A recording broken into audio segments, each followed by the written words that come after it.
जी। नमस्कार, स्वागत है आपका ऑनलाइन न्यूज़ मीडिया पर। मैं हूं नीलू व्यास। आपने देखा था कि यूपी में कुछ दिन पहले एनकाउंटर्स हुए थे, एनकाउंटर्स का सिलसिला शुरू हुआ था और अब जब दुर्गा जी को इमर्जन का जब प्रोग्राम आया विजयदशमी के बाद, तो उसके बाद बहराइच में दंगे जैसी स्थिति हो गई है। बहराइच में आपने देखा कि किस तरीके से एक राम गोपाल मिश्रा नाम के व्यक्ति की मौत हो गई और उसके बाद उसके जो वीडियोस जो आए वायरल हो रहे हैं कि वो एक छत पे खड़ा होकर हरे झंडे को हटाने की कोशिश कर रहा था, यानी कि वो किसी हिंदुत्ववादी गैंग का मेंबर ऐसा लग रहा था कि हुआ। और उसके बाद अब जो बहराइच का मेडिकल कॉलेज है उसके परिवारजन उसके बॉडी को लेकर वहां बैठे हैं। पुलिस की जो तैनाती है उसको वहां पर बढ़ा दिया गया है और काफी भीड़ है। कुछ वीडियोस में देखा जा रहा है कि जो पुलिस है वो पिस्टल लेकर और भीड़ को दौड़ाने की कोशिश कर रहे हैं। तो ये जो दंगे जैसी स्थिति बहराइच में हो रही है, तो पहला सवाल ये है कि यूपी में 10 सीटों पर विधानसभा के उपचुनाव हैं। क्या इस चुनाव को सांप्रदायिक रूप से पोलराइज करने की कोशिश की जा रही है? पहला सवाल। और इससे भी जो बड़ा सवाल है जो आज हम समझने की कोशिश करेंगे कि पहले एनकाउंटर्स, फिर उसके बाद बहराइच में जिस तरीके की चीजें दिख रही हैं, क्या ये योगी आदित्यनाथ का एक बड़ा प्लान है जो लोगों को समझ में नहीं आ रहा है? वो पहले क्या कर रहे हैं? पहले वो ये कह रहे हैं कि हमारे यूपी की जो सीएम की कुर्सी है, पहले उसको मैं सुरक्षित कर लूं, उसमें चेक डैम में बना लूं और उसके बाद फिर मैं दिल्ली की प्रधानमंत्री की कुर्सी पर कब्जा करने के लिए बैठूंगा। अब अगर ये प्लान है वाकई में, जिसको लेकर सूत्रों के हवाले से ऐसी सी खबरें आ रही हैं कि योगी जी ने अपने बड़े प्लान पर काम करना शुरू कर दिया है और बड़ा प्लान ये है कि यूपी को सुरक्षित करो और उसके बाद फिर पीएम की कुर्सी पर हाथ डालो। तो अगर प्लान ये है, तो क्या मोदी और शाह इस प्लान को देख नहीं पा रहे हैं? क्या उनको योगी जी का जो ये ग्रैंड डिजाइन जिसको हम कहते हैं, या जो ग्रैंड प्लान है, क्या वो नहीं दिख रहा है? क्योंकि वो बेबस हो चुके हैं योगी आदित्यनाथ के हाथ। योगी आदित्यनाथ ने अब इस समय ये कर लिया है कि वो अपनी ही मनमानी कर रहे हैं और दिल्ली के दरबार की वो बात सुनना उन्होंने बंद कर दी है। तो क्या उनको आरएसएस का इसमें समर्थन मिल रहा है? बहुत सारे एंगल्स हैं, आज इसी पर हम चर्चा करेंगे। हमारे साथ कुछ वरिष्ठ मेहमान हैं, उनसे मैं आपका परिचय करवाती हूँ। समाजवादी पार्टी के प्रवक्ता और नेता मनोज यादव हमारे साथ हैं। मनोज जी, आपका स्वागत है। हमारे साथ शायरा नईम जी हैं, जो कि वरिष्ठ पत्रकार हैं, पॉलिटिकल कमेंटेटर हैं, लखनऊ से जुड़ रही हैं। शायरा जी, आपका स्वागत है। हमारे साथ independent media analyst Siddharth Sharma है। सिद्धार्थ, आपका स्वागत है। और गिरीश जोशी जी, वरिष्ठ पत्रकार, पॉलिटिकल कमेंटेटर हमारे साथ है। गिरीश जी, आपका भी स्वागत है। मनोज यादव जी, आपसे ही शुरू करती हूँ कि जो बहराइच में जिस तरीके का घटनाक्रम नजर आ रहा है, पुलिस भी ऐसा लग रहा है मिली हुई है, क्या लगता है आपको कि क्या प्रशासन ही इस तरीके की घटनाओं को अंजाम दे रहा है, या कोई बड़ा प्लान आपको योगी आदित्यनाथ की सरकार, जिसमें उनकी पुलिस भी शामिल है, वो नजर आता है? जी। निश्चित तौर पे नीलू जी, जो हम सब 2 दिन में पूरे परिदृश्य उत्तर प्रदेश में देख रहे हैं, इसकी शुरुआत गणेश पूजा से हो चुकी थी। जब गणेश जी की पूजा चल रही थी, तो लगातार पूरे प्रदेश में कई जिलों में पत्थरबाजी के छोटे छोटे घटनाक्रम देखने को मिले। लखनऊ राजधानी में भी ऐसी घटना घटी और भी तमाम जनपदों में इस तरह की घटनाएं घटी। ये सब कुछ इसलिए कवायद शुरू की गई कि कैसे जनता के दिमाग को भ्रमित किया जाए। किसी राजनीतिक दल ने कहा कि हम मोहब्बत की दुकान खोलेंगे, किसी राजनीतिक दल ने कहा कि हम पिछड़ा, दलित, अल्पसंख्यक, आधी आबादी, आदिवासी और अगड़ों में भी जो समाजवादी विचारधारा के लोग हैं, उनको लेके हम चलेंगे साथ में। तो उस सबका असर ये हुआ कि जो 400 पार का नारा लग रहा था, वो खत्म हो गया। तो निश्चित तौर पे अब जो राजनीति की जाएगी वो नफरत की होगी। ये वही उत्तर प्रदेश है जिसका दम्भ भरते हुए योगी आदित्यनाथ जी लगातार पाए जा रहे हैं कि साहब ऐसा है, उत्तर प्रदेश में दंगे नहीं। 7.5 सालों में उनके कथानुसार आज तक कोई दंगा नहीं। तो अब कैसे दंगा हो रहा, क्यों दंगा हो रहा, ये एक बड़ा सवाल उठता है। योगी आदित्यनाथ जिस तरीके से पूरे उत्तर प्रदेश में अस्थिरता पैदा कराना चाहते हैं, ये मैं आरोप उन पे इसलिए लगा रहा हूं कि क्या इतना बड़ा पुलिस प्रशासन होने के बावजूद किसी संप्रदाय के लोग प्रशासन की बात न माने, और मान तो कुछ भी कोई नहीं रहा। विधायक को भी पीट दिया जा रहा है, बीजेपी के विधायक को भी मारा जा रहा है और बीजेपी वालों के द्वारा ही मारा जा रहा है। कोई पुलिस प्रशासन उनको नहीं बचा पा रहा। ठीक उत्तर प्रदेश में दंगा हो रहा है तो दोपहर कल रात से दंगा शुरू हुआ और आज दोपहर तक जब वहां आला अधिकारी पूरे पहुंच चुके थे, उसके बावजूद भी आगजनी जबरदस्त तरीके से हुई। लोगों ने गुस्सा अपना निकाला, अस्पताल जला दिया, गैराज जला दिया, सैकड़ों गाड़ियां जला दी, लोगों से मारपीट करने की कोशिश हुई, जय श्री राम के नारे लगे, मुर्दाबाद हुआ और सब कुछ पुलिस के खिलाफ भी पूरा बीजेपी का जो हमला है वो हो गया। तो मैं ये जानना चाहता हूं, क्या उत्तर प्रदेश के मुख्यमंत्री कमजोर हो गए? नंबर एक बात। नंबर दो बात, क्या पुलिस संख्या की कमी हो गई, जो सबसे महत्वपूर्ण है, या जो पुलिस इनकाउंटर का अपने सर पे पूरा एक लेके चल रही हो पूरे देश में, जितने इनकाउंटर उत्तर प्रदेश में हुए अपराधियों पे, उनकी बात कहने वाली वो सरकार अब इनकाउंटर का भी खौफ डर नहीं रहा और लोग सरेआम इस तरह की हरकत कर रहे हैं। तो निश्चित इन बातों को अगर एनालिसिस किया जाएगा नीलू जी, तो ये पाया जाएगा कि मौजूदा मुख्यमंत्री चाहते हैं उत्तर प्रदेश में कि दंगे हो, और दंगे इसलिए हो जिससे कि उन्होंने एक तीर से कई निशाने साधे। जो मेरा अपना ओपिनियन है वो ये कहता है कि पहला, उनकी गद्दी खतरे में है, तो वो गद्दी बचाना चाहते हैं, और दूसरी बड़ी बात, वो भारत के भी बड़े नेता बनना चाहते हैं, तो वो भी एक है। तो इस बात को मैं इसलिए कनेक्ट और दूसरी बात से करूंगा, जो आपके साथ में जितने भी पैनल में लोग इस बात की सहमति रखेंगे कि बीजेपी में जैसे कोई अर्जुन ने मछली की आंख में तीर मारा था, माता सीता से शादी करने के लिए शिव धनुष तोड़ना था, इसी तरह बीजेपी में बड़ा नेता बनने के लिए आपको दंगा कराना पड़ता है, आपको देश को जलाना पड़ता है, तब आप बड़े नेता बनते हैं। इसके उदाहरण है, सबसे पहले प्रधानमंत्री बीजेपी के जो बने अटल बिहारी वाजपेयी, उन साहब ने अयोध्या में दंगा करवाया, तब वो प्रधानमंत्री बने। फिर दूसरे प्रधानमंत्री जो बने, उन्होंने गोधरा में दंगा करवाया था, लोगों को अपनी जान माल से खोना पड़ा उन सबको, तब वो प्रधानमंत्री बने। अब उत्तर प्रदेश के जो मुख्यमंत्री हैं, उनके ही मुख्यमंत्री रिज्यूम में अब मेरे ख्याल से एक बड़े दंगे को प्रयोजन किया जा रहा है, और कट्टरता कैसे इनके अंदर दिखे, देश के बीजेपी आरएसएस के मानने वालों को मोहर कैसे लगे कि भाषण तो आप जरूर देते हो तगड़े तगड़े, आप दंगा कैसे कराओ। तो दंगा उन्होंने करा दिया, लोगों की जान चली गई, और जब दंगे होते हैं तो अपना पराया नहीं होता। और बीजेपी तो बलि लेने वाली पार्टी है, वो बलि लेती है, अपने कार्यकर्ताओं की बलि लेती है। तो मेरे ख्याल से ये उसी की परिणति के स्वरूप इस तरह की घटना देखने को मिली है। जो पुलिस प्रशासन का रवैया रहा है वो दंगा रोकने वाला नहीं था। इसीलिए मैं पूर्ण रूप से सहमत हूं, योगी आदित्यनाथ उत्तर प्रदेश को अस्थिर करना चाहते हैं, और ये प्रयास कई दिनों से चल रहा था। इस बात को मैं बार बार कह रहा हूं कि गणेश पूजा से ही ये प्रयास चला। और एक बात और मैं जोड़ दूं, तब सच बात और स्पष्ट हो जाएगी। अभी गोंडा में दंगा कराने की बात, गोंडा में भी इसी दुर्गा पूजा में पत्थरबाजी की बात सामने आई थी, लेकिन वहां के एसपी जो थे विनीत जायसवाल जी, वो थोड़ा तेज तर्रार थे, तो उन्होंने उस दंगे को रोक लिया। नहीं, गोंडा से ही शुरुआत हो जानी थी। लेकिन बगल के जिले में जहां की बात है बहराइच की, वहां महिला एसपी और महिला जिलाधिकारी ही थी, दोनों ही शायद मेरे ख्याल से महिलाएं ही हैं, आईपीएस और आईएएस। तो वहां बड़ी आसानी से, और मुख्यालय से अलग हटके महसी मेरे ख्याल से तहसील है, वहां पे ये दंगा कराने में बीजेपी कमजोर अधिकारी के सामने कराने में सफल रही, जिस कारण से एक व्यक्ति की जान गई, कई लोग जख्मी हैं, कई लोगों के प्रतिष्ठान जला दिए गए, और रोटी सेकने का प्रोग्राम पूरा शुरू कर दिया गया। समाजवादी पार्टी का इस दंगे से कोई लेना देना नहीं है। किसकी हत्या किसने की, क्यों की, कैसे की, ये पुलिस जांच करके बताए, तो उसके आधार पे समाजवादी पार्टी पे कोई आरोप लगाया जा सकता है। उससे पहले मुझे नहीं लगता है। दंगा करने वाले बीजेपी के, कराने वाले बीजेपी के, मरने वाला एक आम आदमी।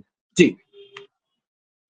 अब मैं सिद्धार्थ शर्मा के पास आती हूँ कि सिद्धार्थ, आपको क्या लग रहा है, क्या ये जो भी घटनाक्रम बहराइच में दिखा, क्या ये प्रायोजित है? और जिस तरीके से वीडियो सामने आ रहे हैं कि एक व्यक्ति छत से हरे झंडे को हटा रहा है, और हटाने के बाद फिर वो व्यक्ति बताया जा रहा है कि मर गया है।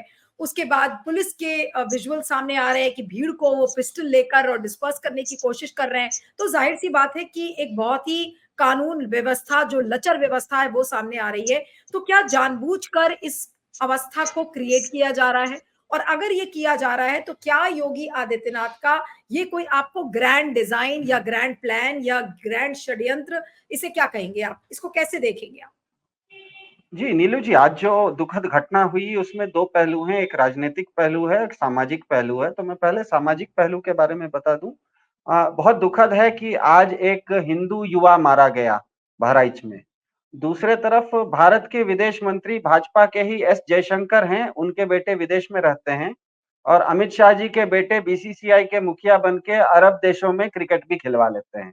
तो ये विरोधाभास ऑनलाइन इंडिया के दर्शकों को पता लग जाना चाहिए कि आपके बच्चे हिंदू बच्चे युवा मारे जा रहे हैं और आपकी हिंदू सरकार की जो मुखिया हैं या उनके जो बड़े-बड़े लोग हैं, उनके बच्चे विदेशों में ऐश कर रहे हैं। तो ये अंतर लोगों को जान जाना चाहिए। ये अंतर हुआ क्यों है?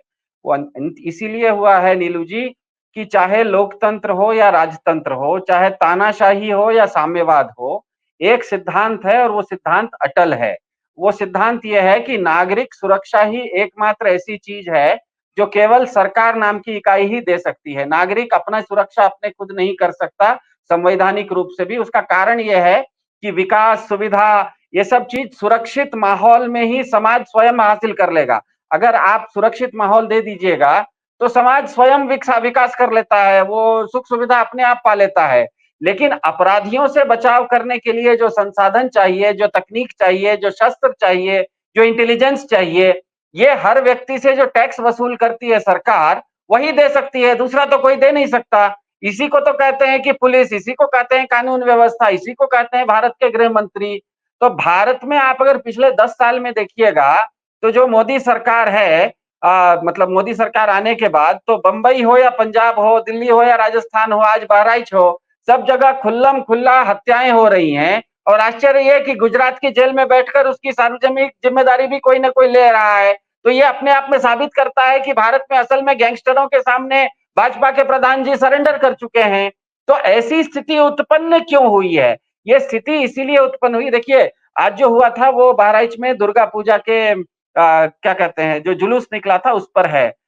मैं बैंगलोर का रहने वाला हूँ। बैंगलोर में हम लोग भी 1979 से, मतलब 1979 से 46 साल से हम लोग भी एक बहुत बड़े स्तर पे दुर्गा पूजा करते हैं। दशमी के दिन उसका भी एक बहुत बड़ा जुलूस निकलता है।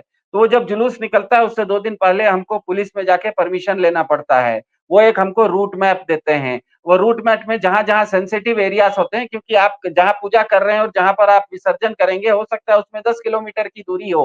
वो 10 किलोमीटर में आप अगर किसी सेंसिटिव ज़ोन से जाते हैं, तो वहाँ पर पुलिस साथ में रहती है। तो मुझे एक चीज़ ये बताइए कि क्या आपका ड्राइवर नीलू जी ये कह सकता है कि मैं क्या करूँ, रोड ठीक नहीं है इसीलिए मैं गाड़ी नहीं चला सकता? नहीं कह सकता।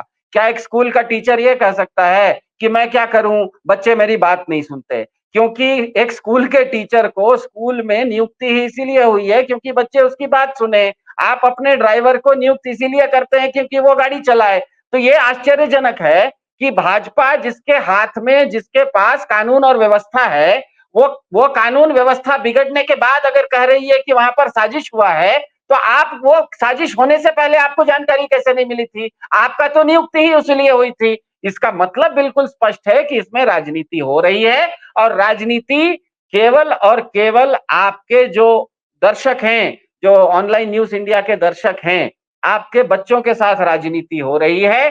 यहाँ पर कोई भी राजनेता, चाहे वो योगी जी हों, चाहे मोदी जी हों, किसी राजनेता के किसी बच्चे का कुछ भी घाटा नहीं हो रहा है। वो विदेशों में भी हैं और वो क्रिकेट भी खिलवा रहे हैं। आपके बच्चे शहीद हो रहे हैं, सही हो रहे हैं या गलत हो रहे हैं, भले वो गलतफहमी में हुए हों। आज जो एक युवक मारा गया, शायद उनका नाम मिश्रा जी था।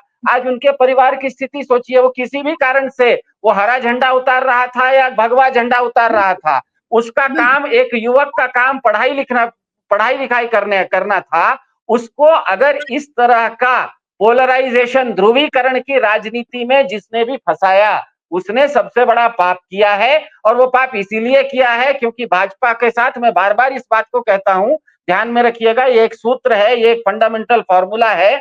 संगठन निर्माण तभी संभव है जब आप अपनत्व प्रधान हो। जब तक आप अपनत्व प्रधान नहीं होंगे तब तक आप संगठन नहीं निर्माण कर सकते। लेकिन समाज निर्माण कभी भी अपनत्व प्रधान नहीं हो सकता, न्याय प्रधान होना पड़ता है। अगर एक कोई जज बन गया तो उसके सामने अगर उसका बेटा है या कोई अनजान आदमी आए, गलती किया है तो समान सजा होगी। भाजपा के साथ दिक्कत यह है कि वो संगठन मजबूत करने के चक्कर में, अपनत्व के चक्कर में इतना ज्यादा आगे बढ़ गई है कि उसको न्याय की परिकल्पना उसके दिमाग से हट गई है। इसीलिए मैंने कहा बहराइच तो एक घटना थी, मैंने पहले ही कहा, कोई एक गुजरात के जेल में कोई गैंगस्टर रहता है, वो कहता है कि बंबई में मैंने मिनिस्टर को मार दिया। कोई एक बहुत बड़ा पंजाब में गायक है, उस गायक को कोई गुजरात के जेल में रह के मरवा देता है। तो इसका मतलब ही है कि भाजपा इस देश में न्याय प्रधान व्यवस्था देने में पूरी तरह विफल रही है, क्योंकि भाजपा संगठन प्रधान है। उसने अपनत्व आधार पर जब संगठन बनाया तो इस तरह के अपराधी तत्वों के आधार पर ही बनाया। आज वो अपराधी तत्व, जिस तरह इंग्लिश में कहते हैं, the tail is now wagging the dog, पूंछ अब कुत्ते को हिला रही है, ये स्थिति भाजपा की हो गई है। मेरे ख्याल से भाजपा के प्रधान जी, चाहे वो मोदी जी हो, योगी जी हो, नड्डा जी हो, पूरी तरह से भाजपा आज एक कहते हैं ना कि आप भारत के पड़ोस में एक श्रीलंका है, श्रीलंका से भी भारत की अपराध दर खराब है। ये चिल्ला चिल्ला कर कह रही है कि भाजपा आज भारतीय जनता पार्टी न रह के पूरी तरह से भारतीय गैंगस्टरों की बंधुआ पार्टी बन के रह गई है। मेरे ख्याल से इस सेगमेंट में मैंने अपनी बात कह दी, बाकी लोगों को भी मौका दे दीजिए। जी, हाँ, मैं गिरीश जी के पास आती हूँ कि ठीक है, ये दोनों समस्या के राजनीतिक और सामाजिक दोनों पहलू हैं जो सिद्धार्थ ने बताया, लेकिन मैं योगी आदित्यनाथ के ग्रैंड प्लान या जो षड्यंत्र वो रच रहे हैं, हो सकता है कि वो मोदी जी को भी बेदखल करने का प्लान बना रहे हैं, जिसको लेकर काफी हलचल और काफी चर्चा है। क्या लगता है कि योगी जी का अल्टीमेट गोल क्या आपको लगता है एज अ पॉलिटिकल कमेंटेटर? क्या ये सही बात है कि दंगों के जरिए वो ध्रुवीकरण पैदा करने की कोशिश कर रहे हैं ताकि सीएम की कुर्सी बच जाए और उसके बाद आरएसएस के समर्थन से वो पीएम की गद्दी पे बैठ जाए? जी गिरीश। नीलू जी, ये एक लेमैन कैलकुलेशन करते हैं। ये राजनीति के जो कैलकुलेशन करते हैं ना, इनकी बहुत ही दूरअंदेशी होती है, क्योंकि इसमें 1+1 2 नहीं होगा। अगर दंगे हुए हैं तो बहुत चांसेस हैं कि गवर्नर सरकार को ही उड़ा दे, और रिस्क नहीं लेंगे, क्योंकि ये दंगे किसने करवाए? आज आप देखिए जो बिश्नोई वाला एपिसोड हुआ है, उसमें भी वो बैकड्रॉप में क्या चल रहा था। परसों मेश्राम जी ने मुस्लिमों का बहुत बड़े संगठन में वो जाके उन्होंने क्लियरली प्रेस कॉन्फ्रेंस में बोल दिया कि भाई हम वो मुसलमानों को दुश्मन मानते तो हम नहीं मानते, क्योंकि हम अपने आप को हिंदू नहीं मानते। और ये आप देखिए कि पूरा जो एक मुस्लिम और शेड्यूल कास्ट का वोट बैंक जो शिफ्ट हो रहा था, वो मैं थोड़ा अलग आपको बता रहा हूं, क्योंकि ऑल इंडिया में पॉलिटिक्स में ये काफी स्टेटों को अलर्ट होने की जरूरत है। तो उन्होंने जैसे देखा कि वोट से रख रहा है, 6 सीटों मोमेडियन को देने के लिए शिंदे जी तैयार थे, तो ये वोट कहां खिसक रहा था। अब इसको वापस कैप्चर करने का क्या है, तो बलिदान दे दिया गया बाबा सिद्दीकी का। नहीं तो आप समझिए, बॉम्बे पुलिस से तो मैं जब तक वहां पे था, मेरे काफी क्लासमेट्स बॉम्बे पुलिस में थे, वो स्कॉटलैंड यार्ड की पुलिस मानी जाती थी। इंटेलिजेंस उनका इतना, उनका नेटवर्क जो सीआईडी का होता था इतना स्ट्रांग होता था। 15 दिन से आदमी रेकी कर रहे हैं, और आपको बिश्नोई को यहाँ ले आने का मतलब ये था कि वो बहुत ही प्रोटेक्टेड एरिया में आ गया है, उसके बाद यहाँ से वो ऑपरेट कर रहा है। तो मैं नहीं समझता this is an police failure, लेकिन पुलिस बेड़े में भी होता है। बहुत साल पहले शर्मा जी पुलिस कमिश्नर थे, क्योंकि बड़ी पोस्ट के अंदर इंटरनल बहुत बड़े झगड़े होते हैं, उनको प्रमोशन के चक्कर में किसी कमिश्नर को बदनाम करना है तो वहां पे क्या करा सकते हो। आज जो शिंदे ने अपना पुलिस कमिश्नर बॉम्बे में रिक्रूट किया, उसमें नीचे के बेड़े में काफी लोग नाराज हैं कि भाई इनको कैसे करें, तो ऐसा मौका देखा जाता है। अब ये मोबाइल का जमाना है, वो लड़का वहां पे चढ़ता है, वो कर रहा है, डीजे में आपने बिल्कुल भड़काऊ वहां पे आप गीत बजा रहे हैं, तो ये पुलिस का काम था कि उसको रोक लेते। इसका मतलब ये क्लियर कट के कहीं से इंस्ट्रक्शन थे कि ये दंगा हो जाने दो, जो गुजरात में हुआ था। अब जो ऑफिसरों ने ये इंस्टिगेट करने की कोशिश करी कि भाई ये लोग आपस में बात कर रहे थे, मंत्री लोगों ने खुद बोला था कि दंगे होने दो, पुलिस को बोला था आप ज्यादा एक्शन मत लो क्योंकि ये एक्शन का रिएक्शन है। वो ऑफिसर आज जेल में बैठे हुए, 16 साल पुराना केस देख के, संजीव भट्ट। दूसरे लोग भी काफी ऑफिसर्स ऐसे हैं जो उन्होंने हेल्प करा था। एक डीएसपी ऐसे थे जिन्होंने एक एरिया में दंगा नहीं होने दिया, तो वो 6 महीने तक पुलिस भवन में बगैर किसी पोर्टफोलियो के बैठे रहे। तो इनको ये समझ में आता है पुलिस डिपार्टमेंट को कि अगर नौकरी करने, अपने बीबी बच्चों को संभालना है तो इनकी बातें माना करो। ये पोजीशन आके खड़ी हो गई है कि we are almost becoming North Korea. अब आपको जो आगा होगा वो बोलेगा। अब हर गवर्नमेंट ये समझ गई है कि अगले को धमका दो। आज महाराष्ट्र में भी ऑपोजिशन ने धमका दिया है ऑफिसरों को कि आपने करप्शन तो किया है लेकिन बचोगे नहीं। तो वेयर आर वी गोइंग? ये जो आप बिल्कुल सही बोल रहे थे साहब कि हमारे पब्लिक को समझना पड़ेगा, हमारे बच्चे शहीद हो रहे हैं क्यों और क्या फायदा होगा इसका।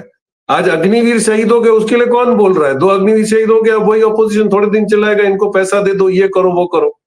तो I think we are not still fit for the democracy. हम लोग खाली सोशल मीडिया पे कमेंट्स करना जानते हैं, 2-2 रुपया ट्रोलिंग का लेना जानते हैं और उसी से एक ओपिनियन बिल्ड करना चाहते हैं। इसके लिए मास मूवमेंट चाहिएगा।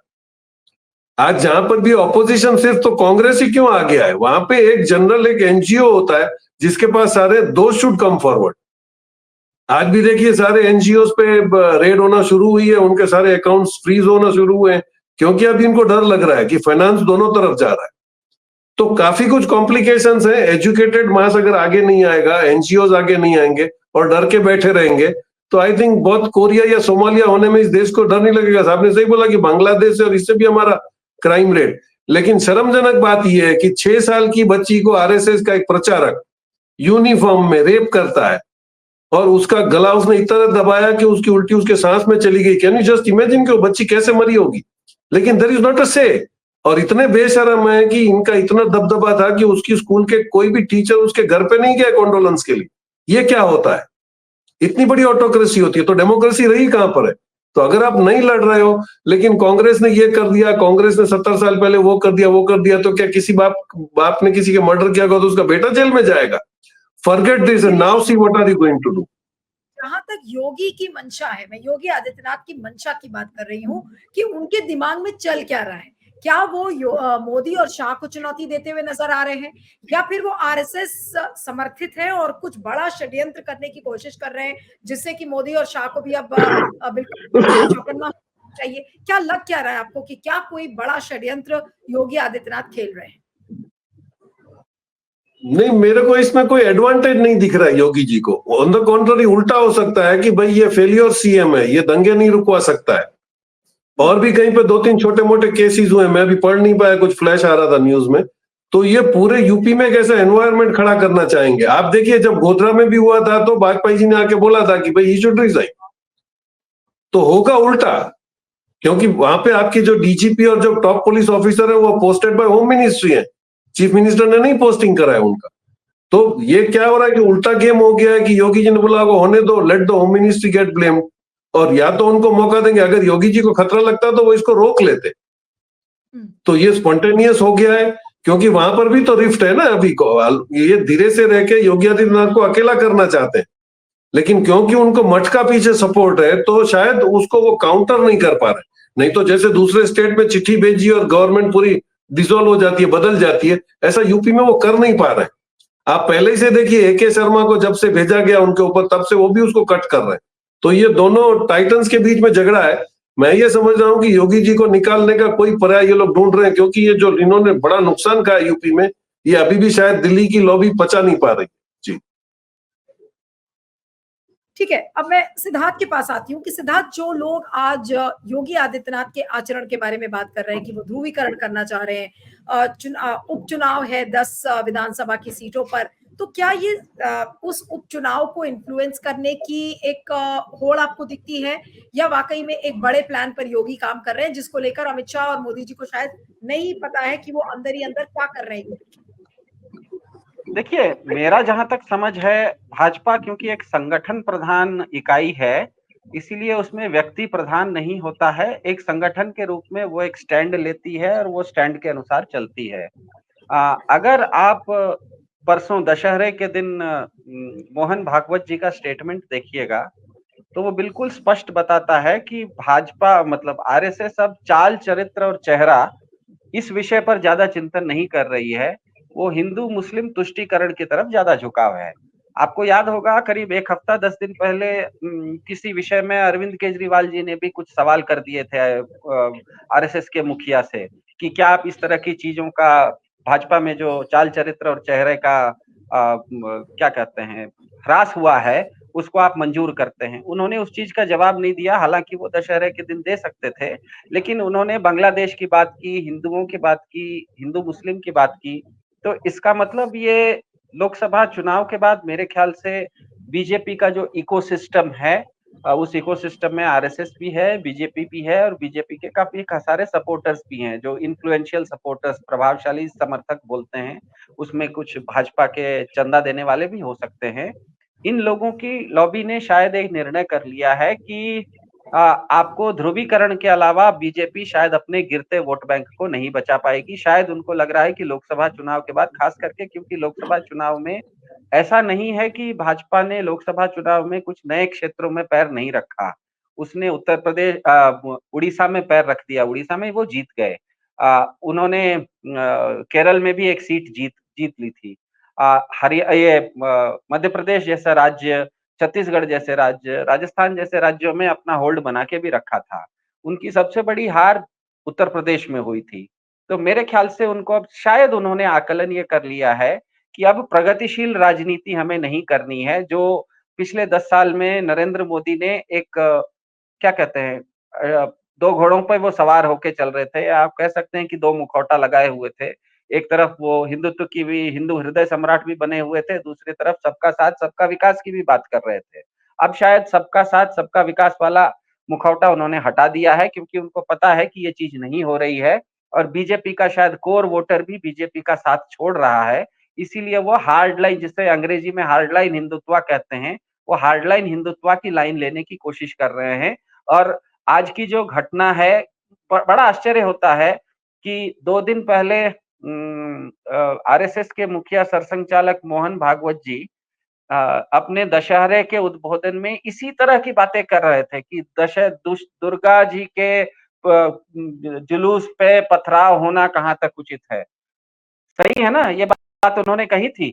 और आज 48 घंटे के अंदर दुर्गा के जुलूस में ही इस तरह की हिंसा होना, ये महज संयोग नहीं है, ये एक प्रयोग है, ऐसा मुझे लगता है। और मुझे लगता है कि पूरे भाजपा के इकोसिस्टम ने ये एक शायद आकलन कर लिया है, यूपी हारने के बाद, लोकसभा के बाद, कि उनको अगर मिनिमम सीट्स पर बचना है, शायद उनके कोर वोटर्स जो हार्डलाइन हिंदुत्व वाले हैं, वो भी घट रहे हैं। इसीलिए वो अपने हार्डलाइन हिंदुत्व का स्टैंड ले रहे हैं।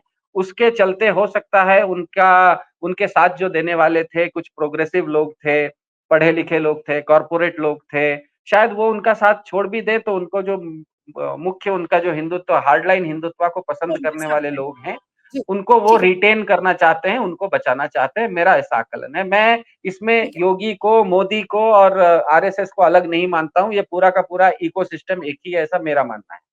ठीक है। अब लेकिन वापस योगी आदित्यनाथ के इस सवाल पे आते हैं कि जो सिद्धार्थ कह रहे थे, और गिरीश जी बहुत संक्षेप में लास्ट मेरा क्वेश्चन है आपको, कि क्या योगी आदित्यनाथ प्रधानमंत्री नरेंद्र मोदी से ज्यादा बड़े हिंदू हृदय सम्राट बनना चाह रहे हैं? क्योंकि उनको ये पता है कि आरएसएस का उनको समर्थन है, वो ये जानते हैं कि अगर वो मोदी से बड़े हिंदू हृदय सम्राट अपने आप को साबित कर लेंगे तो उनकी पीएम की कुर्सी पक्की हो जाएगी। तो पहला वो सीएम की अपनी कुर्सी सुरक्षित करे, और फिर ये असली एजेंडा ये है। बहुत संक्षेप में जी। अनम्यूट कर लीजिएगा गिरीश जी, अनम्यूट करिए। हाँ, अगर योगी जी को हटाना है तो इनके लिए बहुत ही छोटी सी बात है। इन्होंने सारे स्टेट में डबल इंजन की गवर्नमेंट में, अब देखिए इनका डमी सीएम होता है। एक ही ये सीएम ऐसा है जो इनकी बात नहीं मानता, ये इनके कहने में है नहीं। उसने अपनी एक आइडेंटिटी खड़ी करने की कोशिश करी और इन्होंने हर मौके पे उनको कट शॉर्ट करने की कोशिश करी, लेकिन फिर वो योगी आदित्यनाथ वहां पे जाकर लौट के आ जाते हैं।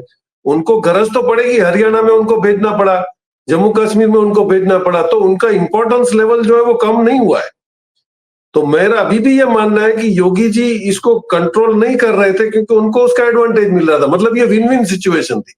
दिल्ली ने कुछ दंगा करवा दिया, योगी जी ने भी उसका, अब ये इसका जो रिएक्शन आएगा और इसका फास्ट एक्शन आने के बाद कौन क्या ले रहा है उसी पे से अंदाज आएगा। मैं बोलता पॉलिटिक्स में तो वो एलोपैथी नहीं है, खाया और पेट ठीक हो गया, इसमें और ना कुछ गड़बड़ होगी। Lot of things are still coming up. Maharashtra का भी डिस्टर्बेंस है, उसमें भी काफी कुछ कैलकुलेशन है। जी, सिद्धार्थ कुछ कहना चाह रहे कुछ हैं? बोलना हाँ, बता रहे थे। संक्षेप में, जी, बहुत संक्षेप मैं में। ये कहना चाह रहा था कि भाजपा के इकोसिस्टम को एक समझना चाहिए। क्रिकेट का मैं उदाहरण देता हूँ। जब रविंद्र जडेजा बॉलिंग कर रहे होते हैं तो उनसे अपेक्षा रहती है कि वो विकेट लेंगे, लेकिन जब इंडिया टीम बैटिंग कर रही होती है तो रविंद्र और जडेजा से ये अपेक्षा नहीं रहती कि अपने ही बैट्समैन को विकेट लेके आउट करेंगे, उनको अपना विकेट बचाना होता है। तो भाजपा जब तक विपक्ष में थी तब तक ये कहना कि इस देश पे एक साजिश है, हिंदू खतरे में है, इसीलिए मुझे सत्ता में लाओ, वहां तक तो ठीक था। लेकिन आप अगर सत्ता में आने के बाद इस देश की सुरक्षा, सामान्य नागरिक अगर ज्यादा असुरक्षित महसूस करने लगेंगे, तो मेरे ख्याल से भाजपा का उल्टा पड़ेगा, क्योंकि आप जब बैटिंग टीम में हो तब आपका विकेट लेना आपका काम नहीं है, आपका काम विकेट बचाना है। तो मेरे ख्याल से भाजपा को जिस तरह से इस देश की पूरी देश की सुरक्षा व्यवस्था के साथ खिलवाड़ हो रहा है, मेरे ख्याल से गिरीश जी ने भी कहा कि गैंगस्टर जिस तरह से कंट्रोल कर रहे हैं, ये पूरा का पूरा नैरेटिव भाजपा के विपक्ष में जाएगा। भाजपा के वोटर भी, खास करके बिल्कुल। भाजपा के वोटर में युवा हैं, महिलाएं हैं, वो इस तरह की चीजों को, इतनी अव्यवस्था को शायद कोई पसंद नहीं करेगा। जो सवाल आपने खड़ा किया कि भाई आप कब तक कहते रहेंगे हिंदू खतरे में है, अभी विजयदशमी के दिन उद्धव ठाकरे ने भी यही सवाल खड़ा किया था कि भाई आप तो हिंदुओं की सुरक्षा कर ही नहीं पाए, 10 साल से आपकी सरकार है और आप यही कहते चले आ रहे हो कि हिंदू खतरे में है। तो जो चीज यहाँ हम डिस्कस कर रहे हैं, ये हो सकता है योगी जी के लिए बैकफायर भी करे, लेकिन जिस तरीके से सूत्रों के हवाले से खबर आ रही है कि ये ग्रैंड षड्यंत्र है, वो रचने की कोशिश कर रहे हैं मोदी और शाह के खिलाफ, तो अब देखना होगा कि उस षड्यंत्र का शिकार कौन होता है, योगी या फिर खुद अमित शाह और मोदी। लेकिन जिस तरह से चीजें यूपी में हो रही है वो सामान्य नहीं है। पहले एनकाउंटर का सिलसिला, फिर उसके बाद दंगा, फिर अभी उपचुनाव सिर पर है और महाराष्ट्र के चुनाव भी हैं, तो बहुत कुछ चल रहा है। लेकिन अंदर ही अंदर योगी की प्लानिंग क्या है, ये अभी भी गिरीश जी ने सही कहा कि अभी भापना मुश्किल है, क्योंकि अभी बहुत सारे इसको लेकर डेवलपमेंट्स होंगे। आप दोनों का बहुत बहुत शुक्रिया, Girish Joshi ji, Siddharth, thank you so much for joining. Thank you.